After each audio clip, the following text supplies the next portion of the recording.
Donc, calendrier économique. Donc, on est le 14 mars. Calendrier économique, il y avait les chiffres de l'inflation qui étaient attendus. Donc, ils étaient prévus à 0,5. Ils sont tombés à 0,5. Donc, on va voir ce que ça a eu comme effet sur le marché.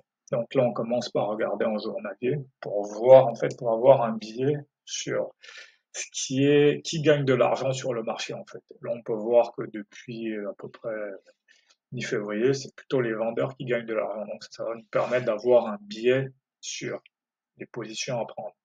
Mais là, on peut voir que ici, depuis jeudi, on est quand même dans une phase d'hésitation en fait. Un jour c'est les acheteurs, un jour c'est les vendeurs. Donc là, on rentre dans une phase de transition.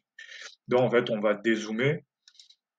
En fait, c'est un peu comme si on avait un microscope et on zoome de plus en plus pour avoir l'aspect qui nous intéresse en fait. Et comme moi je trade à la journée, bah, c'est l'aspect journalier pur qui va m'intéresser.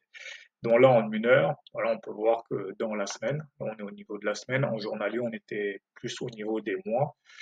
Donc là sur les semaines, voilà, on peut voir ici on a eu ce range, ensuite on a baissé et depuis vendredi on stagne. Donc voilà, là c'est ce que je mets ici. Le marché est sous perfusion et on attend de voir ce que les différentes agents. En gros, qu'est-ce que les Américains vont dire pour que le marché bouge pas. Donc là, on arrive sur notre CPI. Donc là, on peut voir que le CPI, l'annonce était à 14h à 13h30 et ça a pas eu beaucoup d'effet. Voilà, on est monté, on est descendu, donc on reste dans un marché sous tension. Après, on a quand même cette petite hausse-là qui s'est entamée.